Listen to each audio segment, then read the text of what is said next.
اب یہاں سے آیت نمبر 30 سے آنورڈز تخلیق آدم کا ذکر ہوا ہے، اور اس میں بھی ہمارے لیے بہت سے سبق ہیں۔ وَإِذْ قَالَ رَبُّكَ لِلْمَلَائِكَةِ إِنِّي جَاعِلٌ فِي الْأَرْضِ خَلِيفَةً، اور جب آپ کے رب نے فرشتوں سے فرمایا کہ میں زمین میں ایک خلیفہ بنانے والا ہوں۔ خلیفہ وہ ہوتا ہے جو کسی کی موت کے بعد یا اس کے غائب ہونے کی صورت میں اس کا جانشین بنے، یا کام خود سر انجام نہ دے سکنے کی صورت میں بعض معاملات میں اس کا نائب ہو۔ یہاں خلیفہ سے مراد اللہ کا خلیفہ لینا درست نہیں، کیونکہ اللہ تعالیٰ پر نہ تو موت آئے گی، نہ وہ غائب ہے، اور نہ وہ اپنے کاموں میں کسی کا محتاج ہے۔ یہاں خلیفہ سے مراد وہ لوگ ہیں جو نسلاً بعد نسلاً ایک دوسرے کے جانشین بنیں گے۔ تو اس طرح خلیفہ سے مراد صرف آدم علیہ السلام ہی نہیں بلکہ پوری نوع انسانی ہے۔ تو جب آپ کے رب نے فرشتوں سے فرمایا کہ میں زمین میں خلیفہ بنانے والا ہوں، کیونکہ زمین پر پہلے جنات تھے، ان کے بعد انسان آئے اور انہوں نے زمین کا انتظام سنبھالا، انہوں نے کہا کیا آپ اس میں ایسے کو خلیفہ بنائیں گے جو اس میں فساد کرے گا اور خون بہائے گا؟ کیونکہ وہ جنات کے طرز عمل سے یہ جانتے تھے، ان کے پاس غیب کا علم نہیں تھا کہ فیوچر کے بارے میں کچھ جانتے تھے، بلکہ پچھلے تجربے کی بنیاد پر وہ یہ بات کہہ رہے تھے۔ اور ہم آپ کی تعریف کے ساتھ تسبیح کرتے ہیں اور آپ کی پاکیزگی بیان کرتے ہیں۔ فرمایا بے شک میں جانتا ہوں جو تم نہیں جانتے۔ یاد رکھیے فرشتوں پر ایمان لانا بھی ضروری ہے۔ اگر آپ دیکھیں تو یہاں اگرچہ آیات کا بظاہر کانٹیکسٹ کچھ اور نظر آتا ہے، لیکن انہی آیات کے اندر ایمان بالغیب بھی ہے، انہی آیات پر اللہ کی توحید کا ذکر بھی ہے، انہی آیات میں رسالت کا ذکر بھی ہے، کتاب پر ایمان کا ذکر بھی ہے، آخرت پر ایمان کا ذکر بھی ہے، اور یہاں فرشتوں پر ایمان کا ذکر بھی ہے۔ اور یہاں آپ دیکھیے کہ فرشتوں نے جب یہ کہا کہ آپ زمین پر ایک ایسے کو نائب بنانے والے ہیں جو اس میں خون بہائے گا، تو یہ اللہ تعالیٰ پر اعتراض نہیں تھا، انہوں نے بس اپنا کنسرن شو کیا تھا، اور اللہ نے آدم کو سب کے سب نام سکھا دیے، پھر انہیں فرشتوں کے سامنے پیش کیا اور فرمایا اگر تم سچے ہو تو مجھے ان سب کے نام بتاؤ۔ انہوں نے کہا آپ پاک ہیں، ہم کچھ نہیں جانتے سوائے اس کے جو آپ نے ہمیں سکھا دیا، بے شک آپ تو خوب علم رکھنے والے بہت حکمت والے ہیں۔ اس سے ایک اور بات پتہ چل رہی کہ فرشتوں کے پاس بس اپنے فیلڈ کا ہی علم ہے، وہ غیب نہیں جانتے۔ فرشتے نہیں جانتے تو جنات کہاں سے جانتے ہیں؟ لہٰذا جنات کے ذریعے غیب کا علم معلوم کرنا انتہائی غلط چیز ہے۔ اور آپ دیکھیے کہ فرشتوں کا علم جو ہے یہاں جزوی علم ہے، اور وہ مقرب ترین مخلوق ہے اللہ تعالیٰ کی، اس کے باوجود علم غیب نہیں ہے ان کے پاس، غیب تو صرف اللہ ہی جانتا ہے۔ حضرت عائشہ نے فرمایا جو شخص تمہیں کہے کہ نبی صلی اللہ علیہ وسلم غیب جانتے تھے تو بلا شبہ اس نے جھوٹ کہا، اللہ تو فرماتا ہے کہ اس کے سوا کوئی غیب نہیں جانتا۔ اور یہاں اس آیت کے آخر میں اللہ تعالیٰ کے دو نام العلیم اور الحکیم کا ذکر ہوا ہے۔ یہ دونوں نام 29 مرتبہ اللہ تعالیٰ کی کتاب میں مل کر آئے ہیں، العلیم اور الحکیم۔ العلیم وہ جس کا علم کامل ہے، اور الحکیم جس کے سارے فیصلے حکمت پر مبنی ہے۔ زمین و آسمان کی کوئی چیز اس پر پوشیدہ نہیں، اس کے علم نے ہر چیز کا احاطہ کر رکھا ہے، ظاہر کا، باطن کا، باریکی کا، بڑائی کا، اور ہر طرح کا، لیکن اس کے ساتھ ساتھ وہ حکمت بھی رکھتا ہے۔ عام طور پر یہ ہوتا ہے کہ جس شخص کے پاس بہت علم ہو وہ بہت اوور کانفیڈنٹ ہو جاتا ہے، اور اس کی وجہ سے بعض اوقات اس کے اندر ایروگنس آ جاتی ہے، لیکن اللہ سبحانہ وتعالیٰ العلیم ہونے کے ساتھ ساتھ الحکیم ہے۔ قال یا آدم انبئہم باسمائہم، فرمایا اے آدم انہیں ان کے نام بتاؤ۔ پھر جب اس نے انہیں ان سب کے نام بتا دیے تو فرمایا کیا میں نے تمہیں کہا نہ تھا کہ بے شک میں آسمانوں اور زمین کے غیب جانتا ہوں، اور میں جانتا ہوں جو کچھ تم ظاہر کرتے ہو اور جو تم چھپاتے ہو۔ اور جب ہم نے فرشتوں سے کہا آدم کو سجدہ کرو تو ان سب نے سجدہ کیا سوائے ابلیس کے، اس نے انکار کر دیا اور تکبر کیا اور وہ کفر کرنے والوں میں سے ہو گیا۔ اور ہم نے کہا اے آدم تم اور تمہاری بیوی دونوں جنت میں رہو، اور اس میں جہاں کہیں سے چاہو بے روک ٹوک کھاؤ، لیکن اس درخت کے قریب نہ جانا ورنہ تم دونوں ظالموں میں سے ہو جاؤ گے۔ آخرکار شیطان نے ان دونوں کو وہاں سے پھسلا دیا اور انہیں اس سے نکلوا دیا جہاں وہ تھے، اور ہم نے کہا اتر جاؤ، تم ایک دوسرے کے دشمن ہو اور تمہارے لیے ایک مدت تک زمین میں ٹھہرنا اور فائدہ اٹھانا ہے۔ بعض لوگوں کا خیال ہے کہ شیطان جو ہے وہ بھی فرشتہ تھا، وہ فرشتہ نہیں تھا، لیکن اپنی عبادت اور اپنے ظاہری اعمال کی بنا پر فرشتوں کے قریب ہو گیا تھا اور فرشتوں کے ساتھ ساتھ ہوتا تھا، لیکن اس کے دل کے اندر وہی نفاق چھپا ہوا تھا جو نبی صلی اللہ علیہ وسلم کے زمانے میں اور ہر دور میں ایسے لوگوں کے اندر ہوتا ہے کہ ان کے ظاہری اعمال بڑے نیک ہوتے ہیں جو دکھاوے کے ہوتے ہیں، لیکن اندر ایمان نہیں ہوتا۔ تو شیطان کے بھی اندر صحیح ایمان نہیں تھا اور اس کے اندر تکبر تھا جو کہ ایمان کے منافع ہوتا ہے، اسی لیے تکبر اگر رائی کے دانے برابر بھی ہے تو انسان جنت میں داخل نہ ہو سکے گا۔ تو اس بنا پر اس نے انکار کر دیا. اس کی انشاءاللہ تفصیل آگے سورۃ الاعراف میں آئے گی. لیکن یہ ہے کہ یہاں جو بات بتانا مقصود ہے وہ یہ کہ شیطان نے آدم علیہ السلام اور ان کی بیوی کو جو دونوں جنت کی نعمتوں کے مزے کر رہے تھے وہاں سے ان کو نکلوا کے چھوڑا. اس میں ایک بہت بڑی عبرت ہے ہم سب کے لیے کہ ہمیں بھی شیطان ہر اس عمل کی طرف لے جاتا ہے، خوشنما بنا کے دکھاتا ہے اور ہم سے جھوٹے وعدے کرتا ہے کہ اس کے کرنے سے کچھ نہیں ہوگا، یہ تو معمولی سی چیز ہے، بس کر لو، دیکھو اس کا کتنا فائدہ ہے. برائی کو خوبصورت بنا کے پیش کرتا ہے. اور اس کا اصل مقصد کیا ہے کہ بنی نوع آدم کو کسی بھی طرح جنت میں جانے سے روک دیا جائے، بلکہ وہ اس کے ساتھ ہمیشہ کے لیے جہنم میں جا کے جلیں. تو آپ دیکھیں کہ آدم علیہ السلام جن کو اللہ نے اپنے ہاتھ سے بنایا اور فرشتوں کو جن کے آگے سجدہ کروایا، اگر ان کو شیطان نے پھسلا لیا تو ہمارے ایمان کا کیا حال ہے اور ہمارے یقین کا کیا حال ہے، اور ہم اس دشمن کی زد میں کس قدر ہو سکتے ہیں. لہٰذا ہم سب کو چوکنا رہنے کی ضرورت ہے. پھر آدم نے اپنے رب سے توبہ کے چند کلمات سیکھ لیے، اللہ سبحانہ وتعالیٰ نے خود ہی سکھائے، اور پھر انہی کلمات سے توبہ کی تو اس نے اس پر مہربانی کی. بے شک وہ بہت توبہ قبول کرنے والا، نہایت رحم کرنے والا ہے. ہم نے کہا تم سب یہاں سے اتر جاؤ، پھر اگر تمہارے پاس میری طرف سے کوئی ہدایت آئے تو جو میری ہدایت کی پیروی کریں گے تو ان پر نہ کچھ خوف ہوگا اور نہ وہ غمگین ہوں گے. اور وہ لوگ جنہوں نے کفر کیا اور ہماری آیات کو جھٹلا دیا، اللہ کی آیات کو جھٹلا دیا، وہ آگ والے ہیں، وہ اس میں ہمیشہ رہنے والے ہیں. تمام انسانوں کو خطاب کرنے کے بعد بنی اسرائیل سے اب خصوصی خطاب شروع ہو رہا ہے، کیونکہ اہل کتاب ہونے کی وجہ سے ان کا حق زیادہ ہے کہ وہ نبی صلی اللہ علیہ وسلم پر ایمان لائیں. یہ خطاب کبھی انعامات یاد دلا کر ہے جو ان پر کیے گئے، کبھی ان کی بدعمالیوں پر ڈانٹ کے ساتھ ہے، اور کبھی ان سزاؤں کے ذکر کے ساتھ ہے جو ان کی نافرمانیوں پر انہیں دی گئی. یہاں سے لے کر آیت نمبر 147 تک ان پر 10 انعامات، ان کی 10 بدعمالیوں اور انہیں دی جانے والی 10 سزاؤں کا ذکر ہے. تو اللہ تعالیٰ فرماتے ہیں یا بنی اسرائیل اذکروا نعمتی التی انعمت علیکم واوفوا بعہدی اوف بعہدکم وایای فارہبون. اے بنی اسرائیل میری اس نعمت کو یاد کرو جو میں نے تم پر انعام کی، اور تم میرے عہد کو پورا کرو، میں تمہارے عہد کو پورا کروں گا، اور صرف مجھ ہی سے ڈرتے رہو، اور اس کتاب پر ایمان لاؤ جو میں نے نازل کی ہے یعنی قرآن، وہ اس کی تصدیق کرنے والی ہے جو تمہارے پاس ہے، اور تم سب سے پہلے اس کا انکار کرنے والے مت بنو، اور میری آیات کے بدلے تھوڑی قیمت مت لو، اور صرف مجھ ہی سے ڈرتے رہو. تھوڑی قیمت کا مطلب یہ نہیں کہ زیادہ قیمت لے لو، بلکہ مطلب یہ ہے کہ آیات الہی کے بدلے اگر پوری دنیا بھی تمہیں مل جائے تو متاع قلیل ہے. اللہ تعالیٰ فرماتے ہیں سورۃ النساء میں قل متاع الدنیا قلیل، کہہ دیجئے دنیا کا سامان بہت تھوڑا ہے. دین بیچ کر دنیا حاصل کرنا، غلط فتوے دینا اور دنیا کے مال و متاع کی حرص رکھنا بہت گھاٹے کا سودا ہے. اگر کسی کو ساری دنیا کا مال بھی مل جائے اس کے بدلے تو آخرت میں وہ کام نہیں آئے گا، آخرت کے مقابلے میں وہ حقیر متاع ہے. اس لیے انسان کو اپنے دین کے معاملے میں کسی بھی چیز کو ترجیح نہیں دینی چاہیے. پھر فرمایا اور تم حق کو باطل کے ساتھ خلط ملط نہ کرو اور نہ حق کو چھپاؤ جبکہ تم جانتے ہو، اور نماز قائم کرو اور زکوٰۃ ادا کرو اور رکوع کرنے والوں کے ساتھ رکوع کرو. یعنی نماز با جماعت کا حکم ہے، کیونکہ اقامت صلاۃ کا حصہ ہے یہ کہ مرد جماعت سے نماز پڑھیں. أَتَأْمُرُونَ النَّاسَ بِالْبِرِّ وَتَنْسَوْنَ أَنفُسَكُمْ وَأَنْتُمْ تَتْلُونَ الْكِتَابَ أَفَلَا تَعْقِلُونَ. کیا تم لوگوں کو نیکی کا حکم دیتے ہو اور اپنے آپ کو بھول جاتے ہو حالانکہ تم کتاب کی تلاوت کرتے ہو؟ کیا تم عقل سے کام نہیں لیتے؟ اور صبر اور نماز سے مدد لو، بے شک وہ بہت بھاری ہے مگر ان لوگوں پر نہیں جو اللہ کے لیے عاجزی کرنے والے ہیں. یہ نسخہ بتا دیا گیا مشکلات سے نکلنے کا.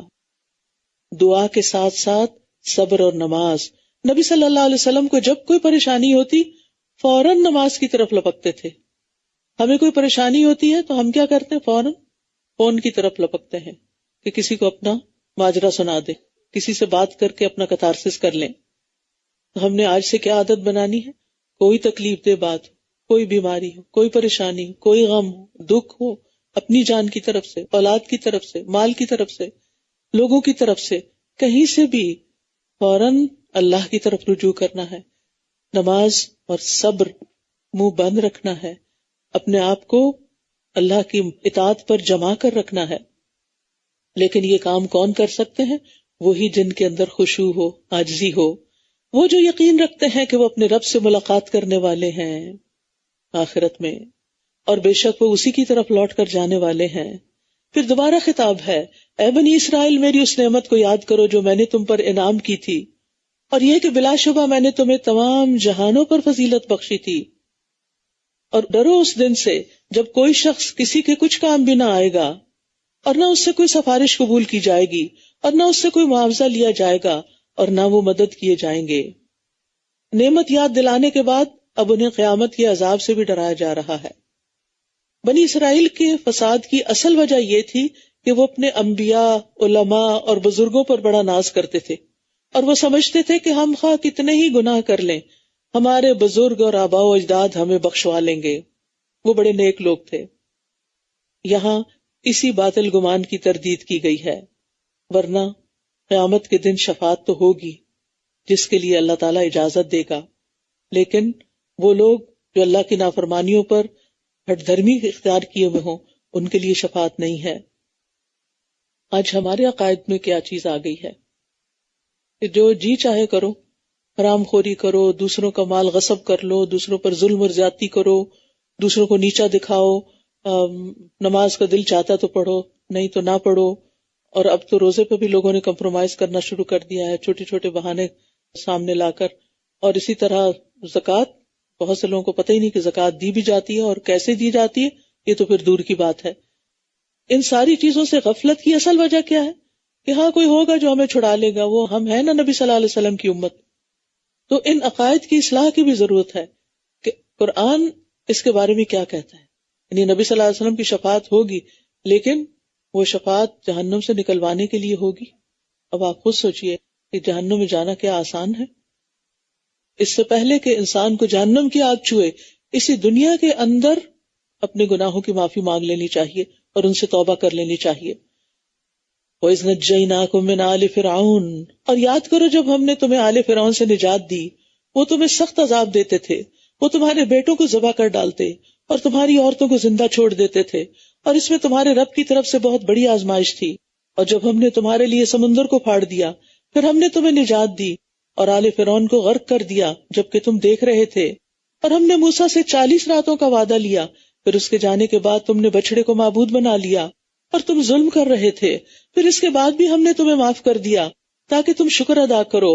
اور جب ہم نے موسیٰ کو کتاب اور فرقان عطا کیا تاکہ تم ہدایت پا سکو، اور جب موسیٰ نے اپنی قوم سے کہا، اے میری قوم، بے شک تم نے بچڑے کو معبود بنا کر اپنی جانوں پر ظلم کیا ہے، لہٰذا تم اپنے پیدا کرنے والے کے حضور توبہ کرو اور اپنے مجرموں کو قتل کر ڈالو، یہ تمہارے لیے تمہارے پیدا کرنے والے کے نزدیک زیادہ بہتر ہے، پھر وہ تم پر مہربان ہو گیا، بے شک وہ توبہ قبول کرنے والا بہت رحم فرمانے والا ہے۔ یاد رکھیے، بعض گناہوں کی معافی سزا کے بعد ہی ہوتی ہے، جیسے یہاں بنی اسرائیل کو معاف تو کر دیا گیا لیکن ان کو سزا بھی دی گئی۔ اور جب تم نے کہا، اے موسیٰ، ہم جب تک اللہ کو سامنے نہ دیکھ لیں ہرگز تمہارا یقین نہ کریں گے، تو تمہیں بجلی کی کڑک نے آ پکڑا اور تم دیکھ رہے تھے، پھر ہم نے تمہاری موت کے بعد تمہیں زندہ کر اٹھایا تاکہ تم شکر ادا کرو، اور ہم نے تم پر بادلوں کا سایہ کیا اور تم پر من و سلوہ اتارا، کھاؤ ان پاکیزہ چیزوں میں سے جو ہم نے تمہیں عطا کی ہیں۔ اور انہوں نے ہم پر ظلم نہیں کیا بلکہ وہ اپنی ہی جانوں پر ظلم کر رہے تھے۔ یاد رکھیے، گناہ کر کے انسان اپنے اوپر ظلم کرتا ہے، اللہ سبحانہ وتعالیٰ کا کچھ بھی نقصان نہیں ہوتا، اسے کوئی فرق نہیں پڑتا کہ کوئی اس کی عبادت کرے یا اس کی نافرمانی کرے، فرق ہم ہی کو پڑتا ہے۔ لہٰذا اپنے فائدے کی خاطر اللہ کے بن جائیں، اللہ کے عبادت گزار فرما بردار بندے بن جائیں۔ اور جب ہم نے کہا کہ اس بستی میں داخل ہو جاؤ اور اس میں جہاں سے چاہو خوب کھاؤ، اور دروازے سے سجدہ کرتے ہوئے داخل ہونا، اور حتتن یعنی بخشش فرما دے یا بخش دے کہتے جانا، تو ہم تمہاری خطائیں معاف کر دیں گے اور ہم نیکی کرنے والوں کو اور زیادہ دیں گے۔ موسیٰ علیہ السلام کے بعد جب یوشع بن نون نے بیت المقدس فتح کر لیا تو بنی اسرائیل کو حکم دیا گیا کہ وہ اب فاتح کی حیثیت سے تکبر کرتے ہوئے نہیں جائیں، بلکہ سر جھکا کر سجدہ کرتے ہوئے اللہ کے حضور اور شکر ادا کرتے ہوئے اس بستی میں داخل ہوں کہ اللہ نے سال ہا سال کے بعد انہیں ان کا وطن واپس لوٹا دیا ہے۔ لیکن انہوں نے کیا کیا؟ انہوں نے مستی کی، جو اللہ تعالیٰ نے فرمایا وہ نہیں کیا، جو ان کے دلوں نے کہا وہ کیا. انہیں کہا گیا تھا ہتتن کہو، انہوں نے ہنتتن کہا کہ ہمیں گندم چاہیے. کوئی بھی شخص اللہ کے کلام، اللہ کے دین کا مذاق کب اڑاتا ہے؟ جب اس کو کوئی اہمیت نہیں دیتا. یہ کوئی معمولی بات نہیں تھی. آج آپ دیکھیں، افسوس کے ساتھ کہنا پڑتا ہے کہ مسلمانوں کے اندر ایسے لوگ ہیں جو آیات الہی کا معنی بدل دیتے ہیں اور جو اس کا مذاق بھی اڑاتے ہیں اور اس کے لطیفے بھی بناتے ہیں. یہ کسی مسلمان کے شایان شان نہیں ہو سکتا. وَبَدَّلَ الَّذِينَ ظَلَمُوا قَوْلًا غَيْرَ الَّذِي قِيلَ لَهُمْ، پھر جن لوگوں نے ظلم کیا انہوں نے اس بات کو جو انہیں کہی گئی تھی بدل کر کچھ اور کر دیا. تو ہم نے ان لوگوں پر جنہوں نے ظلم کیا تھا آسمان سے عذاب نازل کیا کیونکہ وہ نافرمانی کرتے تھے. پھر اللہ نے بھی ان کو نہیں چھوڑا، اللہ کی پکڑ آ گئی ان پر. وَإِذِ اسْتَسْقَىٰ مُوسَىٰ لِقَوْمِهِ، اور جب موسیٰ نے اپنی قوم کے لیے پانی مانگا تو ہم نے کہا اپنا عصا پتھر پر مارو، تو اس سے 12 چشمے پھوٹ نکلے. سب لوگوں نے اپنا اپنا گھاٹ معلوم کر لیا. اللہ کے رزق میں سے کھاؤ اور پیو اور زمین میں مفسد بن کر نہ پھرو. تو اللہ تعالیٰ نے صحرائے تیہ میں جب وہ مصر سے نکل کر سمندر پار کر کے دوسرے علاقے میں آئے تو وہاں پر انہوں نے بچڑے کی پوجا شروع کر دی. تو انہیں پھر کہا جاتا ہے کہ 40 سال تک اسی صحرا میں چھوڑ دیا گیا. اور یہاں ان کے لیے نہ پانی کا انتظام تھا، نہ کھانے کا انتظام تھا، اور نہ گھر تھے اور نہ سایہ تھا. تو اللہ سبحانہ وتعالیٰ نے ساری نعمتیں ان کو یہاں عطا کی اور ان کی تربیت کی صحرا میں رکھ کر. اور جب تم نے کہا اے موسیٰ ہم ایک ہی کھانے پر ہرگز صبر نہیں کر سکتے، لہٰذا ہمارے لیے اپنے رب سے دعا کرو کہ جو کچھ زمین اپنی ترکاری، ککڑی، گندم، مسور اور پیاز میں سے اگاتی ہے وہ ہمارے لیے نکالے. اس نے کہا کیا تم بہتر چیز چھوڑ کر اس کے بدلے کمتر چیز لینا چاہتے ہو؟ کسی شہر میں چلے جاؤ تو جو تم نے مانگا ہے وہ تمہارے لیے موجود ہوگا. اور ان پر ذلت اور محتاجی دے ماری گئی اور وہ اللہ کے غضب کے ساتھ پلٹے. یہ اس وجہ سے ہوا کہ بے شک وہ اللہ کی آیات کا انکار کرتے اور نبیوں کو ناحق قتل کرتے تھے. یہ سب اس وجہ سے بھی تھا کہ وہ نافرمانی کرتے اور حد سے بڑھ جاتے تھے. یہ تھے وہ لوگ جو اللہ کو مانتے تھے، رسول کو مانتے تھے، لیکن عمل سے خالی تھے. آج ان کی مثال سے ہمیں سبق لینا چاہیے. جہاں عذاب کی بات ہوئی تو ظاہر ہے کہ سارے بنی اسرائیل ایک جیسے نہیں تھے، ان میں اچھے عمل کرنے والے بھی تھے، تو ان کو خوشخبری بھی سنائی گئی. ان الذین آمنوا والذین ہادوا والنصارى والصابئین من آمن باللہ والیوم الآخر وعمل صالحا فلہم اجرہم عند ربہم ولا خوف علیہم ولا هم يحزنون. بے شک جو لوگ ایمان لائے اور جو یہودی بن گئے اور عیسائی اور صابی، جو بھی اللہ اور یوم آخرت پر ایمان لائے اور نیک عمل کرے، تو ایسے لوگوں کے لیے ان کا اجر ان کے رب کے پاس ہے اور ان پر نہ کوئی خوف ہوگا اور نہ ہی وہ غمگین ہوں گے. اس آیت سے بعض لوگوں نے یہ معنی لیا ہے کہ کسی بھی مذہب سے تعلق رکھنے والا اگر صرف اللہ کو اور یوم آخرت کو مانتا ہے تو جنت اس کے لیے ہے. یہاں اس مقصد کے لیے آیت نازل نہیں کی گئی. قرآن مجید کی صرف اسی ایک آیت کو سامنے رکھ کر فیصلہ نہیں کیا جائے گا، بلکہ دیکھا جائے گا کہ دیگر آیات میں کن چیزوں پر ایمان لانے کا ذکر کیا گیا ہے. تو پورے قرآن کو ماننا ضروری ہے، صرف ایک آیت کو آئسولیٹ کر کے اپنی مرضی کے مطلب مت نکالیں. اور جب ہم نے تم سے پختہ عہد لیا اور کوہ طور کو تمہارے اوپر بلند کیا اور حکم دیا کہ جو ہم نے تمہیں دیا ہے اس کو مضبوطی سے پکڑ لو اور جو اس میں ہے اسے یاد رکھو تاکہ تم متقی بن جاؤ. پھر اس کے بعد تم اپنے اس عہد سے پھر گئے تو اگر تم پر اللہ کا فضل اور اس کی رحمت نہ ہوتی تو تم ضرور خسارہ پانے والوں میں سے ہو جاتے. اور تم نے ان لوگوں کو اچھی طرح جان لیا جنہوں نے تم میں سے ہفتے کے دن کے بارے میں حد سے تجاوز کیا، تو ہم نے ان سے کہا کہ ذلیل بندر بن جاؤ. انہیں ہفتے کے دن مچھلیاں پکڑنے سے منع کیا گیا تھا، لیکن انہوں نے کیا کیا؟ اللہ تعالیٰ کے ساتھ ایک ٹرک کی. جمعے کی شام کو جال لگاتے اور اتوار کے دن مچھلیاں نکالتے، کیونکہ ہفتے کے دن مچھلیاں خوب ابھر کے اوپر آتی تھی اور بڑی تعداد میں ٹریپ ہو جاتی تھی. تو بظاہر انہوں نے یہ شو کیا کہ ہم نے ہفتے کو کچھ نہیں کیا، ہم نے تو جمعے اور اتوار کو کام کیا ہے، لیکن اصل مقصد کو تو نہیں پورا کیا. لہٰذا اللہ سبحانہ تعالیٰ نے بھی پھر ان کو سزا دی. پھر ہم نے اس واقعے کو اس دور کے لوگوں کے لیے اور اس کے بعد آنے والوں کے لیے عبرت اور تقوی والوں کے لیے واضح و نصیحت بنا دیا.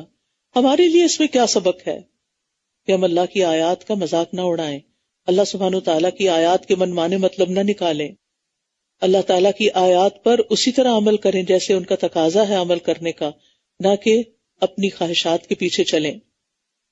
اور جب موسیٰ نے اپنی قوم سے کہا بے شک اللہ تمہیں حکم دیتا ہے کہ تم ایک گائے ذبح کرو۔ وہ کہنے لگے کیا تم ہم سے مذاق کر رہے ہو؟ کہا میں اس بات سے اللہ کی پناہ مانگتا ہوں کہ میں جاہلوں میں سے ہو جاؤں۔ بنی اسرائیل مصر میں ایک طویل عرصے تک رہے تھے اور مصریوں کی طرح ان کے اندر بھی گائے کی عظمت پیدا ہو گئی تھی، یعنی ان کے دلوں میں گائے کی بہت عظمت تھی۔ اب ظاہر ہے کہ مصر تو یہ چھوڑ آئے تھے، تو پچھلے جو عقائد کی خرابی تھی اس کی اصلاح کرنا بھی مقصود تھی۔ تو موسیٰ علیہ السلام نے ان کو حکم دیا کہ گائے ذبح کریں تاکہ ان کے دل سے گائے کی جو عظمت ہے یا جو گائے کو پوجنے کی جو بات ہے، جیسے انہوں نے تہرائتی میں بچڑے کو معبود بنا لیا تھا، تو وہ نکل جائے۔ تو انہوں نے کہا کہ ہیں گائے کو ذبح کریں، یہ تو بڑی عجیب بات ہے، لگتا ہے تم صحیح بات نہیں کر رہے، مذاق کر رہے ہو۔ موسیٰ علیہ السلام نے کہا پیغمبر ایسے مذاق نہیں کیا کرتے، پیغمبر لوگوں کو صحیح صاف ستھری بات بتاتے ہیں۔ تو انہوں نے کہا کہ میں اس بات سے اللہ کی پناہ مانگتا ہوں کہ میں جاہلوں میں سے ہو جاؤں اور میں تم سے کوئی ایسی بات کہوں۔ انہوں نے کہا اے موسیٰ اپنے رب سے ہمارے لیے دعا کرو کہ وہ ہمارے لیے واضح کر دے کہ وہ گائے کس طرح کی ہو، بجائے اس کے کہ خود دعا کرتے۔ موسیٰ علیہ السلام سے کہا کہ تم دعا کرو۔ آج ہمارا حال کیا ہے؟ ہم خود کچھ نہیں کرتے اور صرف کچھ مخصوص لوگوں کو دعائیں کرنے کے لیے چن لیتے ہیں کہ جب کوئی مسئلہ تو بس یہ ہمارے لیے دعا کر دیں اور ہم دنیا میں لگے رہیں۔ ہم میں سے ہر شخص کا اپنا پرسنل تعلق ہونا چاہیے اللہ تعالیٰ سے، اور دعا جو ہے وہ بندے اور رب کے بیچ میں ایک بہت کلوز ریلیشن شپ کو ظاہر کرتی ہے۔ انسان کو جب کوئی ضرورت پیش آتی ہے تو وہ کس کے بارے میں سوچتا ہے؟ اس کے بارے میں جو اس کی ضرورت پوری کر دے گا۔ تو بحیثیت ایک مومن کے ہمیں سب سے پہلا خیال کس کے بارے میں آنا چاہیے؟ اس سے ہم اپنے ایمان کا جائزہ لے سکتے ہیں کہ ہمارا ایمان کس درجے کا ہے۔ اگر تکلیف کے وقت سب سے پہلے اللہ یاد آتا ہے، ہائے امی ہائے ابا نہیں کہتے بلکہ یا اللہ کہتے ہیں، تو اس کا مطلب ہے کہ اللہ سبحانہ وتعالیٰ سے ہم سب سے بڑھ کر محبت کرتے ہیں۔ والذین آمنوا اشد حبا للہ۔ لیکن اگر اس وقت ہم کبھی کسی کے بارے میں سوچتے ہیں کہ فلاں مدد کرے گا، فلاں کام آئے گا، یہ سب ٹھیک ہے، یہ اسباب ہے اور اللہ ہی پیدا کرتا ہے اور اللہ ہی دل میں ڈالتا ہے، لیکن پہلا خیال اور پہلا رجوع اللہ ہی کی طرف ہونا چاہیے۔ یہ اللہ پر ایمان لانے کا تقاضا ہے۔ انہوں نے کہا تم اپنے رب سے ہمارے لیے دعا کرو کہ وہ ہمارے لیے واضح کر دے کہ اس کا رنگ کیسا ہو۔ اب یہ بار بار سوال کیوں کر رہے تھے؟ کیونکہ اصل میں تو کرنا ہی چاہتے تھے، سوچ رہے تھے کہ شاید اس طرح معاملہ ٹل ہی جائے۔ موسیٰ نے کہا بے شک وہ فرماتا ہے کہ وہ گائے ایسے گہرے زرد رنگ کی ہو جو دیکھنے والوں کو خوش کر دے۔ انہوں نے کہا اپنے رب سے ہمارے لیے دعا کرو کہ وہ ہمارے لیے واضح کر دے کہ وہ کس طرح کی ہو، کیونکہ گائیں ہمیں ایک دوسرے سے مشابہ معلوم ہوتی ہیں، اور اگر اللہ نے چاہا تو ہم ضرور راہ پانے والے ہیں۔ کہا وہ فرماتا ہے کہ وہ گائے نہ کام کرنے والی ہو کہ زمین میں ہل جوتتی ہو اور نہ کھیتی کو پانی پلاتی ہو، صحیح سلامت ہو، اس میں کوئی داغ نہ ہو۔ کہنے لگے اب تم ٹھیک بات لائے ہو، بس انہوں نے اسے ذبح کیا اور لگتا نہ تھا کہ وہ ایسا کریں گے۔ بار بار سوال کر کے کام کو اپنے لیے مشکل بنا لیا، اور بڑی مشکل سے پھر وہ گائے انہیں ملی بھاری قیمت دے کر۔ تو اس سے پتہ چلتا ہے کہ اللہ تعالیٰ کے احکامات میں بہت زیادہ بال کی کھال نہیں اتارنی چاہیے، بہت زیادہ سوال نہیں کرنے چاہیے۔ حدیث میں آتا ہے ہلاک المتنطعون، بال کی کھال اتارنے والے ہلاک ہو گئے، کیونکہ جتنے زیادہ ہم سوال کرتے ہیں اتنا ہی پھر کام مشکل ہوتا چلا جاتا ہے۔ مثلا کوئی مہمان آپ کے پاس آیا تو آپ اس کے لیے جو آپ کے گھر میں میسر ہے لا کے رکھ دیتے ہیں، اور اگر آپ اس سے پوچھتے ٹھنڈا پئیں گے یا گرم، تو ہو سکتا ہے کہ ٹھنڈا ہو ہی نہ گھر میں، کوئی جوس ڈرنک وغیرہ نہیں رکھا ہوا۔ اگر اس نے کہہ دیا ٹھنڈا تو پھر کیا کریں گے؟